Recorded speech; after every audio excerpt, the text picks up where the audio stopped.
قیصر و کسریٰ سلسلے وار کہانی۔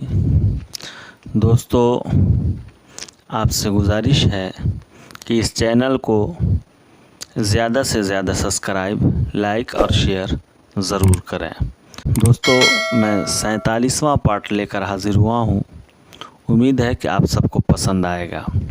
آپ مطمئن رہیں، میں آپ کے ساتھ جاؤں گا۔ ان کی تیمارداری میرے بیٹے کے ذمے ہوگی۔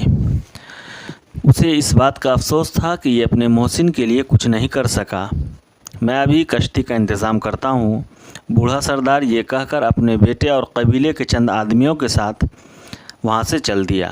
سپہ سالار نے عاصم سے کہا، تم اپنے آدمیوں میں سے کسی کو اپنے ساتھ رکھنا چاہتے ہو؟ نہیں، میری تیمارداری کے لیے کلاڈیوس کافی ہوگا۔ اگر تم کلاڈیوس کی وفاداری پر اعتماد کر سکتے ہو تو ہمیں کوئی اعتراض نہیں۔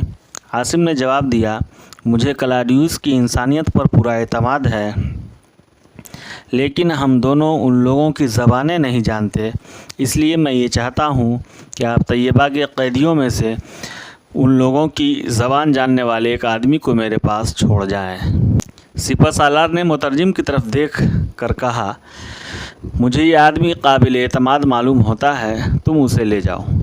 کچھ دیر بعد عاصم نیم بے ہوشی کی حالت میں ایک کشتی میں لیٹا ہوا تھا اور کلاڈیوس کے علاوہ سردار کا بیٹا عمیون اور طیبہ کا قیدی ارکموس اس کے ساتھ بیٹھے تھے۔ سردار کے قبیلے کا ایک اور نوجوان عاصم کے گھوڑے کی باگ پکڑے دریا کے کنارے کنارے چل رہا تھا۔ عاصم نے ہوش میں آ کر آنکھیں کھولی تو آسمان پر دن کے سورج کی بجائے رات کے ستارے جگمگا رہے تھے۔ اس کا جسم پسینے میں شرابور تھا اور حلق پیاس سے چٹخ رہا تھا۔ وہ کچھ دیر بے حس و حرکت پڑا رہا، پھر اچانک مضطرب سا ہو کر ادھر ادھر دیکھنے لگا۔ اسے یہ معلوم کرنے میں زیادہ دیر نہ لگی کہ وہ ابھی تک کشتی پہ سوار ہے۔ دو ملاح لمبے لمبے بانسوں سے کشتی کھینچنے میں مصروف تھے۔ چند آدمی گہری نیند سو رہے تھے۔ یہ کشتی اس کشتی سے بڑی معلوم ہوتی تھی جس پر وہ دن کے وقت سوار ہوا تھا۔ میں کہاں ہوں؟ سردار کی بستی زیادہ دور نہ تھی اور ہمیں غروب آفتاب سے پہلے وہاں پہنچ جانا چاہیے تھا۔ کچھ دیر اس قسم کے خیالات اسے پریشان کرتے رہے، پھر وہ کلاڈیوس کو آواز دینے لگا۔ کلاڈیوس جو اس کے قریب پڑا ہوا تھا چونک کر اٹھا۔ عاصم نے کہا، کلاڈیوس، ابھی تک ہم اس بستی میں نہیں پہنچے، اب تو رات ہو گئی ہے۔ کلاڈیوس نے قدر توقف کے بعد جواب دیا، نہیں، اب تو صبح ہونے والی ہے اور ہم اس بستی سے کئی میل آگے آ چکے ہیں۔ عاصم پر تھوڑی دیر کے لیے سکتہ طاری ہو گیا۔ بالآخر اس نے کہا، کلاڈیوس، تم مجھے کہاں لے جا رہے ہو؟ کلاڈیوس نے اس کے کندھے پر ہاتھ رکھتے ہوئے کہا، آپ پریشان نہ ہو، میں صرف ایک دوست کا فرض ادا کر رہا ہوں۔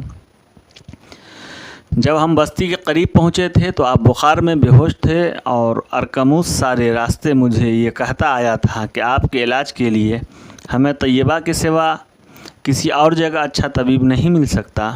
خوش قسمتی سے وہاں ایک کشادہ کشتی موجود تھی اور سردار کا بیٹا میری اصرار پر آپ کو طیبہ پہنچانے پر رضامند ہو گیا۔ عاصم نے کہا، تم سردار کے بیٹوں کو جگاؤ، میں واپس جانا چاہتا ہوں۔ سردار کا بیٹا یہاں نہیں ہے۔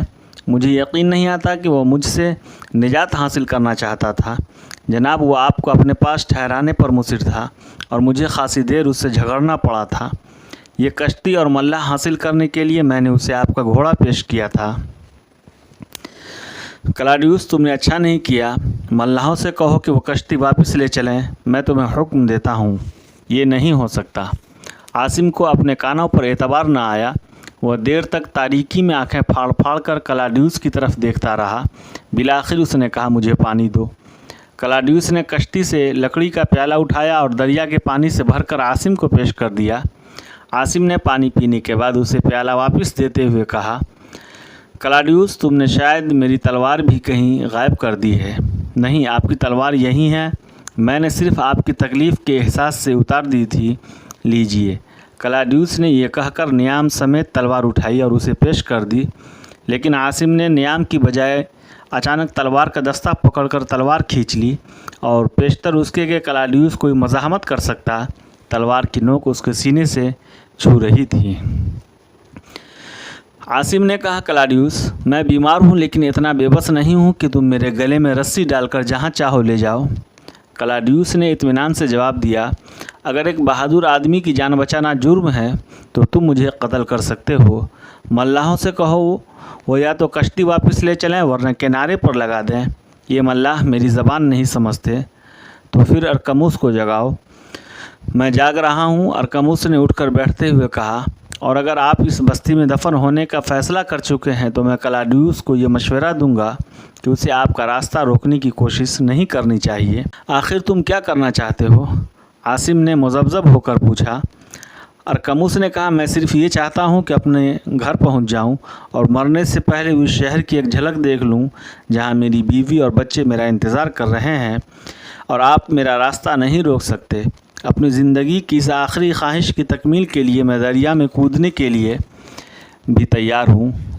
یہ ممکن ہے کہ مجھے مگرمچھ نگل جائے لیکن آپ کا ہاتھ مجھ تک نہیں پہنچ سکے گا۔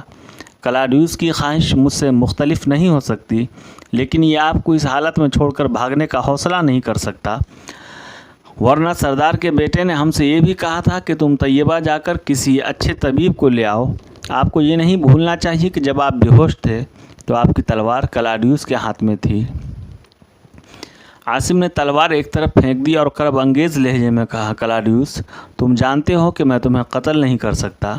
اس نے جواب دیا میں جانتا ہوں اور اگر مجھے یہ اطمینان نہ ہوتا تو میں یہ تلوار آپ کے حوالے نہ کرتا۔ ابھی میں آپ کی طرح زندگی سے مایوس نہیں ہوا۔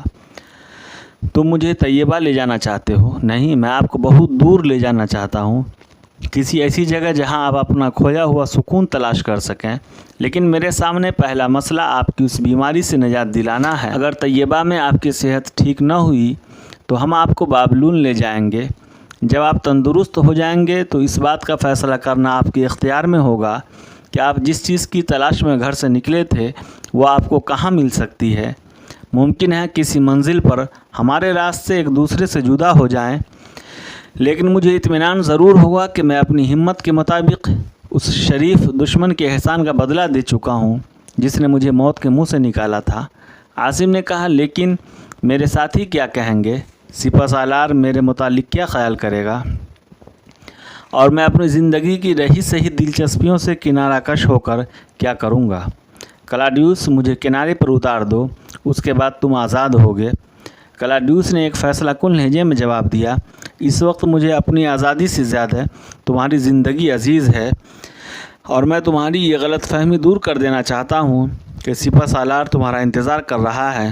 اسے صرف یہ خدشہ تھا کہ اگر تم راستے میں چل بسے تو عرب رضاکاروں میں بددلی پھیل جائے گی، لیکن اس کا یہ خدشہ دور ہو چکا ہے اور چند منزلیں اور طے کرنے کے بعد تمہارے ساتھی اگر ایرانیوں کی فتوحات کے لیے نہیں تو کم از کم اپنی بقا کے لیے ہی اس کے حکم ماننے پر مجبور ہوں گے۔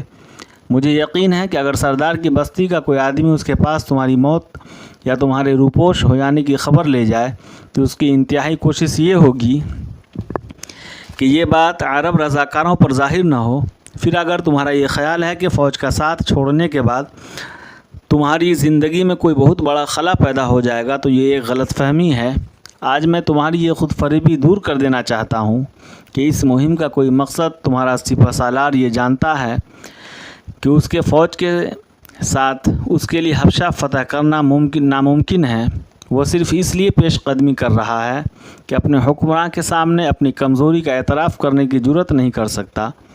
جب سپہ سالار کی آخری امید یہ ہو کہ کسی نہ کسی دن اسے واپسی کے لیے بلاوا آ جائے گا اور وہ شکست یا پسپائی کی ذلت سے بچ جائے گا، میں اس کے جھنڈے تلے کسی عظیم مقصد کے حصول کے لیے جان دینا بھی حماقت خیال کرتا ہوں۔ مجھے یقین ہے کہ کسریٰ اپنی ساری قوت قسطنطنیہ پر حملہ کرنے کے لیے جمع کر رہا ہوگا اور اس مہم کی کامیابی یا ناکامی اس کے نزدیک کوئی اہمیت نہیں رکھتی۔ اگر یہ بات نہ ہوتی تو وہ کمک بھیجنے میں اس قدر تساہل سے کام نہ لیتا۔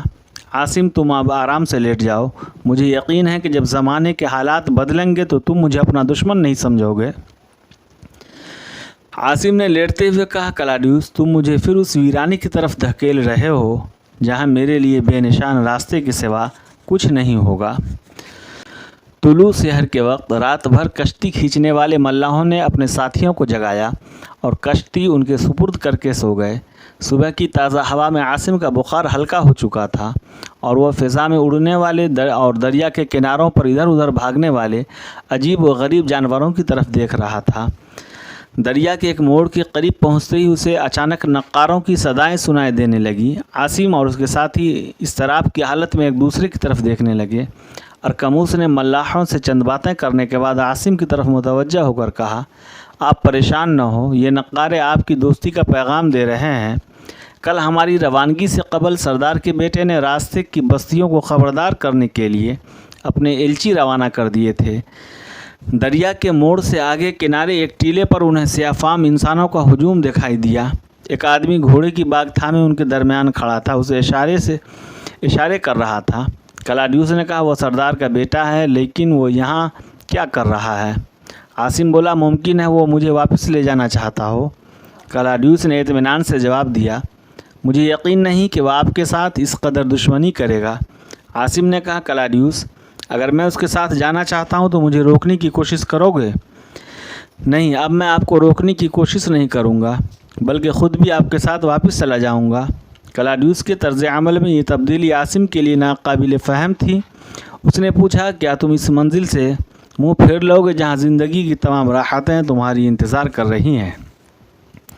کلاڈیوس نے جواب دیا، میرے لیے یہ ایک مجبوری ہوگی۔ میں یہ جانتا ہوں کہ آپ کا ساتھ چھوڑ کر میرے لیے بابلون پہنچنا ناممکن ہے۔ ایرانی مجھے طیبہ سے آگے نہیں جانے دیں گے، لیکن مجھے اس بات کا افسوس ہوگا کہ آپ کسی مجبوری کے بغیر زندگی سے اپنا رشتہ توڑ رہے ہیں۔